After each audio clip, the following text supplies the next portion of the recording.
In the previous video, we noted that gender dynamics and gender pronouns in the Quran don't refer to the biological differences between the two gender poles, but rather to a relation that altogether transcends the notions of gender and reproduction. It may be called phenomenology. As we'll show, the principles of masculinity and femininity are already inherent in each one of us. Our cognitive faculty is already partitioned into a masculine and feminine domains that in composition, form, and inform our individuality and sense of self, such that no consciousness is even possible without them. Consciousness itself is the offspring of this union.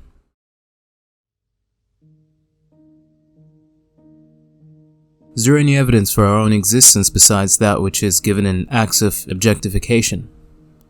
The self, which we don't consider to be an outside object like a wall or a doorknob, is, when the thought of it arises, technically outside, as external as a doorknob or a wall. How are we even able to continuously know things and not lose ourselves in them?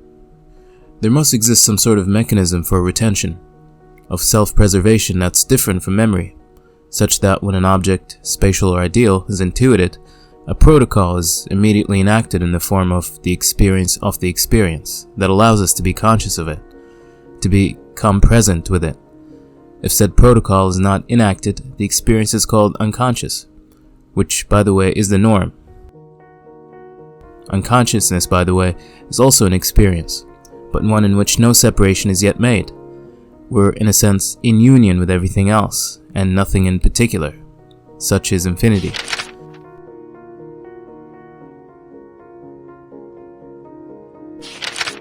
We do this in mathematics with variables, which we use to stand for anything. We want to give an expression to certain rules which are greater than to be exhausted in cases of application, and in this bare function is reflected the fundamental and original stage of our cognition, articulated in this purest form in mathematics. Now consider this function of coming into experience or presenting it, and think of it as a principle, in fact the ultimate principle, since everything, all experienceable objects hinge on it. As the deictic center, a sort of will springs out from me, the subject that latches onto whatever is projected onto. We don't usually point them out because they're too simple and too atomic, but nonetheless, they're what everything else depends on. The mind unconsciously sifts through the penumbra of possible states of experience, and in an instance, sees and seizes upon something. The projective property is the masculine principle in action, which inheres in all of us, male or female, and which, as we see, involves an act of will, decision, selection, dictation. That experience of having, of possessing, of the continuation of an object in my mind, is a different state than that of its sudden generation. It's rather the result of the original masculine initiative. This is the feminine principle, meaning that feminine is not something other than masculine, but is inclusive of it, as in, it sums it up or it contains it. It's how we know the masculine. It too is capable of action, but not action in the masculine sense of novelty, but a reaction, a specific response to the masculine. For example, if we have half a circle, we don't call the second half of it a second half, but we just sum up the whole thing which it completes. We do this with everything. If you noticed, in recollection or any mental activity, only two things occur to us on which everything else is based. That sudden, out-of-nowhere beginning of an experience and its continuation as a particular experience. Note here that what continues is exclusively that which has a beginning. The beginning moment does not disappear. It provides the momentum that kickstarts the experience, in much the same way that an engine provides the critical mass that allows a car to move. The vehicular machinery is already in place, and all is needed is the vita, to set everything in motion. The original momentum now lives in the process as its magnitude, and continues to gain momentum, thereby intensifying and enriching the experience or the process. The husk that contains the experience corresponds with the feminine principle, whereas the measurable, the thinkable, what makes an experience, i.e. its content, corresponds with the masculine, because it's the life, or vita, or the active part of the experience that constitutes it. We don't have an experience of beginning without the corresponding notion of what's beginning. The content and its container are inseparable. Even when writing an essay such as this, the topic may be so vast that my relation to it is only approximative. But the steps, the letters, the words, the paragraphs that comprise the essay are the complete things between which I ambulate as I approach the topic's completion. The constituents of the topic themselves may vary in completion, i.e., I may only be approximating the end of a paragraph, but it's always in relation to something finished, i.e., the letter or the word. We find that the experience contains discrete and continuous data. Discrete data, the sums of things, and which we find embodied in propositions such as the number of people that live in a household, is simply the mathematical guise that the feminine principle takes. It's always that summarizable or synoptical aspect of any process. Continuous data, on the other hand, concerns quantities that can be meaningfully divided and partitioned into finer components. Think of the way temperature is measured, population surveys, your height throughout your adolescence, motion, speed, where we deal with variable or shifting quantities. Or in our example, how I compose the essay out of the minutiae of finer and simpler steps. This is the masculine principle in mathematical guise. The same rhythm is found in equivalent measurement systems, whether it's variables or constants, functions or derivatives in calculus, wholes and parts in mereology. Those are simply the various forms which the principles of masculinity and femininity take. The feminine principle refers to an act of integration or completion. If I recognize in a farrago of things the attributes of something distinct such that I unify and form an individual datum, I am in practice enacting the feminine principle. Now the change, the motion, the instability, and flux from which I start unifying is the masculine principle, which I thereby contain and stabilize with an act of unification. The masculine, by contrast, refers to the change which any given unit or object incurs. If I suddenly become aware of something, then this function belongs to the masculine. Whether there is or isn't any context to the change, it's enough that novelty took place for it to be called masculine. However, if my starting point is a certain experience, and I perceive a change in it, however small, however big, this is the masculine principle applied to a feminine precedent. The masculine displaces or approximates the feminine, and the feminine unifies or contextualizes the masculine. If the original of any experience is feminine, then we start from known concepts and proceed to their cases. If, however, the original is masculine, then we form concepts out of specific cases. In logic, the feminine is deductive, and the masculine inductive. This division lies at the heart of the theory of knowledge.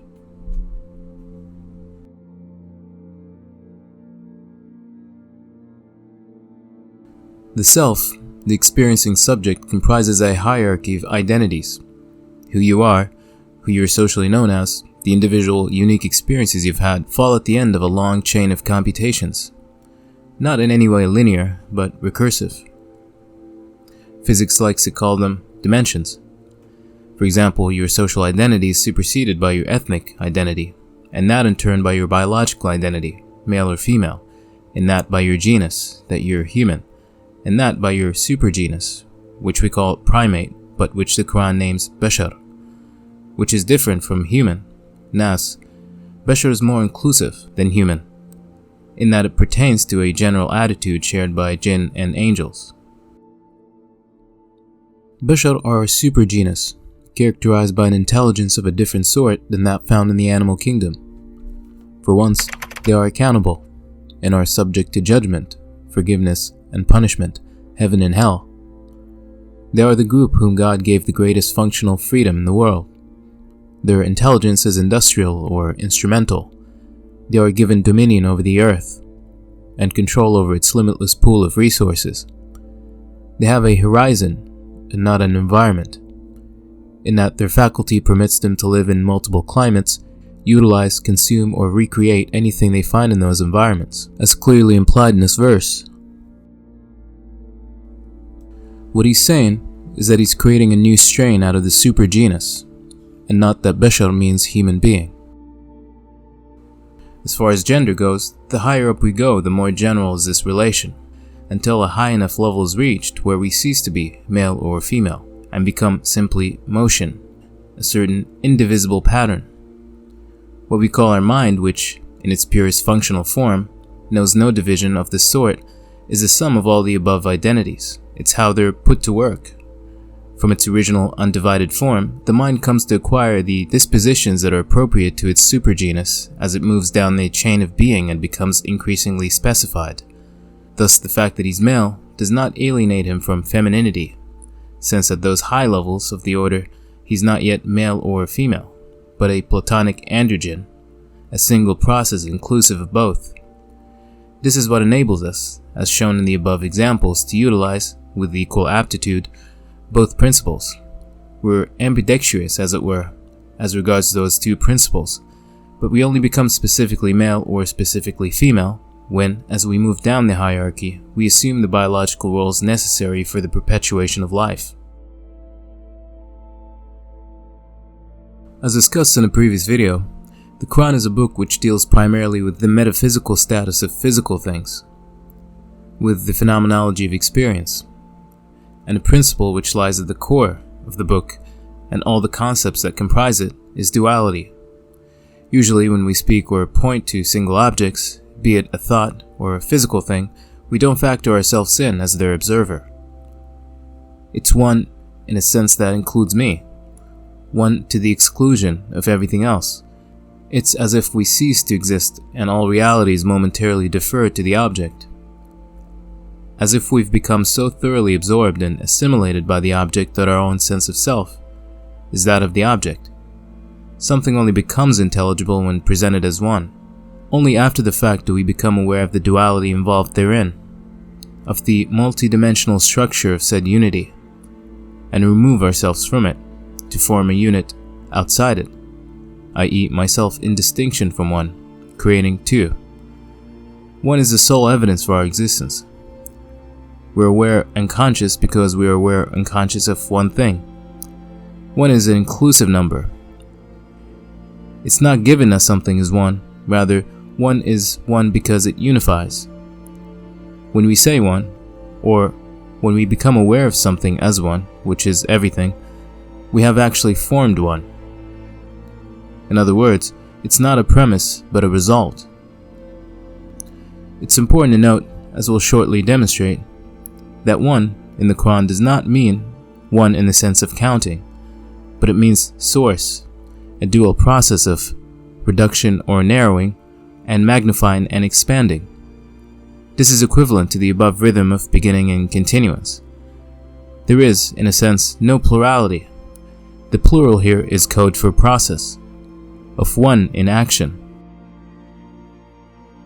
Even the term plenty, kathir, or few, qalil, in Arabic don't refer to multitude, but to magnitude or volume, which, again, is one in action.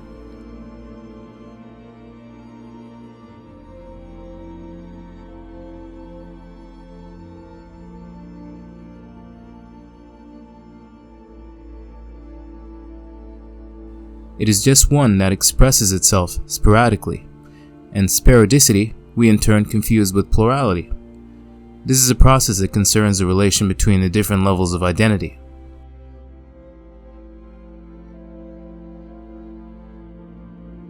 Thus, when we describe an object as one, we include in its oneness everything that could be said about it. We include in it the history of how it came to be, as well as all the various ways in which it may express itself as one. We unify what's originally plural, or as we said, active, thereby attaining the concept of one.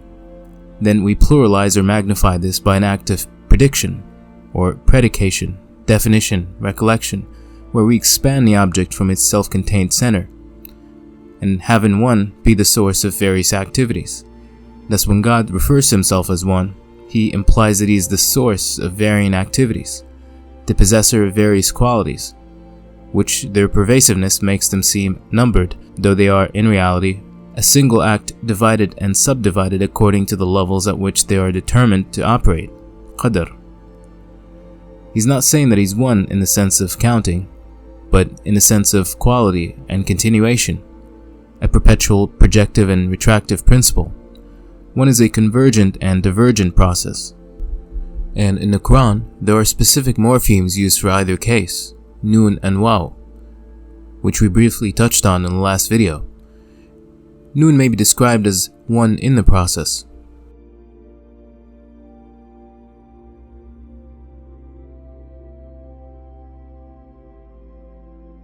And Waw as the projections or bursts of this one, i.e. the cases. For instance, the expression they said, qalu, depicts a diversion process. It simply and only captures the projectional act. Compare this with the expression we said, qulna, which God uses frequently in self-reference. In no way is this pluralistic, rather, as said, it's one in the process, meaning that God, by deploying this, intends to describe his action not simply in its projective masculine instance, but his action as durational, as having a certain continuity, magnitude, or extension.